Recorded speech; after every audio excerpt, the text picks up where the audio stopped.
張記糕點甜品喺東廣場啊，觀塘就可以揾到呢間啦。長洲張記始源於1977年，係咪咁犀利啊？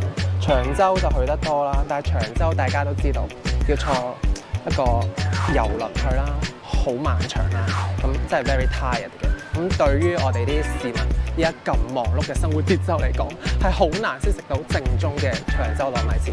所以如果嚟香港就要嚟觀塘東廣場嘅張記糕點甜品啦。睇落去呢度嘅糯米糍都好有一種形容詞嘅感覺。你知唔知係乜嘢？係短短。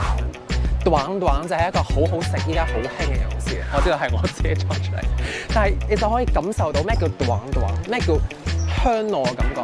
俾我試下佢係咪真係傳説中長洲張記長洲糯米糍咁短短先。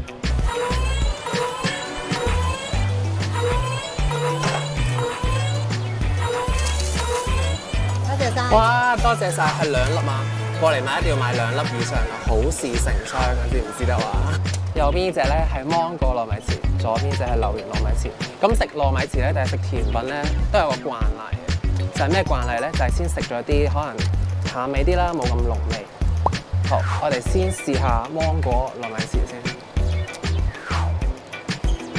輕輕咬一啖咧，已經有晒啲汁啊、果汁啊，同埋啲芒果嘅味咧，已經出晒嚟。所以咧係一個良商嚟㗎，一個好嘅一間店鋪，一定要同大家推介。咁我自己就好中意食榴蓮嘅，我一開始唔中意食㗎，因為我會可能聞到會比較臭。咁呢度反而唔係聞到係臭，佢都係有香噴噴嘅味道嘅。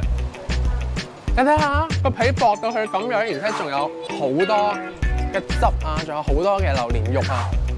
佢已經係出晒嚟㗎啦！如果我再咧用少少力喺後面一撳嘅話，佢就已經流出嚟。而且我哋可以見到佢啲紙咧都係有唔同顏色包裹住啦。咁如果你要請同事試食嘅話咧，就一定唔會搞錯啦。點解？因為佢後面啲紙咧已經話俾你聽，黃色就代表榴蓮啦，白色就代表芒果啦。佢下面可能紅豆就係綠色紙包住啦。我哋真係要好好咁留意下啲細節。我哋依家食下啲美食咧，都可以感受到佢微妙嘅滋味㗎。